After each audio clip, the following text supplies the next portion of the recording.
Hello. Today I want to talk about the Leadership Code, which is a framework that was developed by Dave Ulrich from the University of Michigan. Ulrich is one of the most respected scholars in the leadership field, and the Leadership Code was his attempt to make sense and simplify all the research that has been done to date regarding what makes for effective leadership.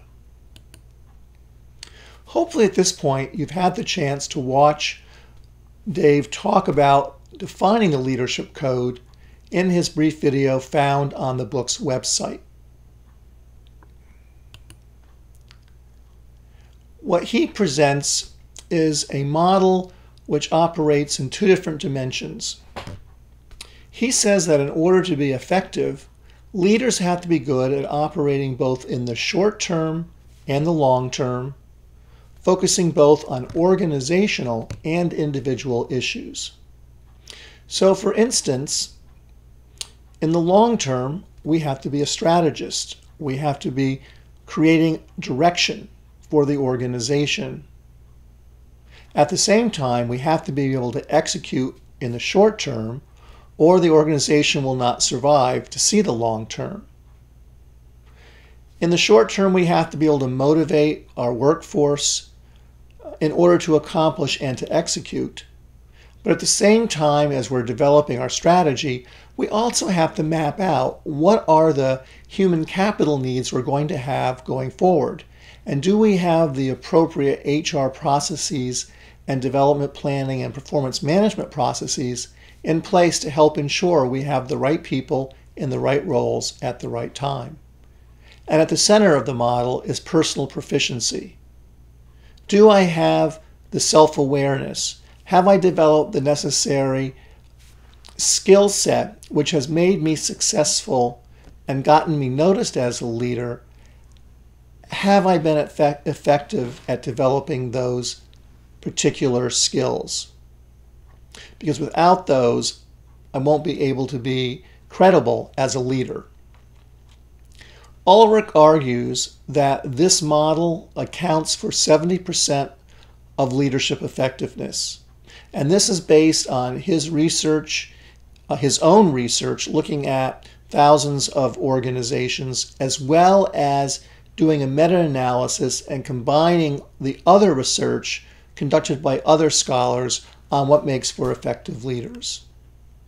The other 30%, he argues, is much more specific to the individual market. So if you're in education, or if you're in pharmaceutical sales, or if you happen to be involved in some kind of manufacturing, the other 30% of your effectiveness will depend on the specificity of the industry and the markets that you're serving.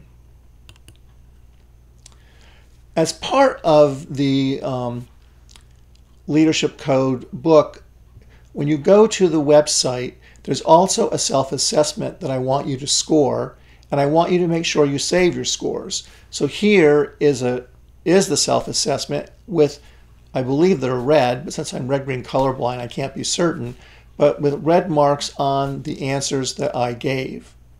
And what you'll get is this results page, and be sure to save this results page. And what this will do, it will talk to you about how strong are you in each of these different areas. And there's a brief 4-step process to how to understand your assessment.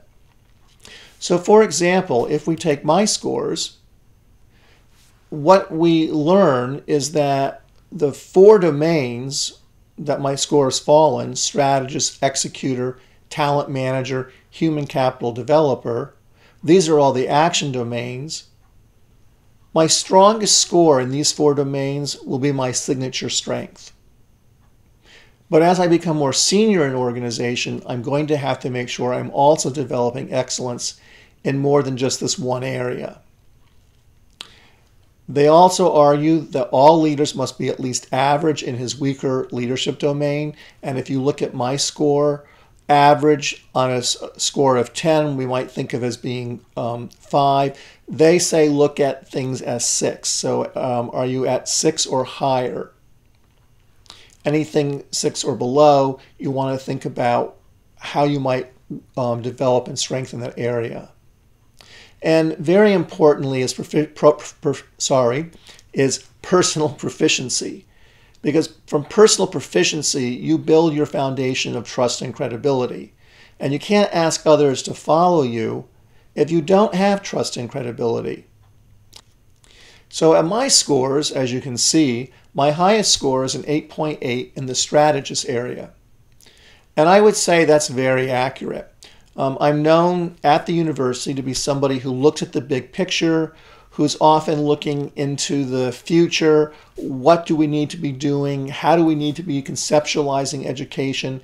How do we need to be thinking about education delivery differently as we move forward as a university and as a provider of high-quality research-based education and the knowledge that comes from research and scholarship.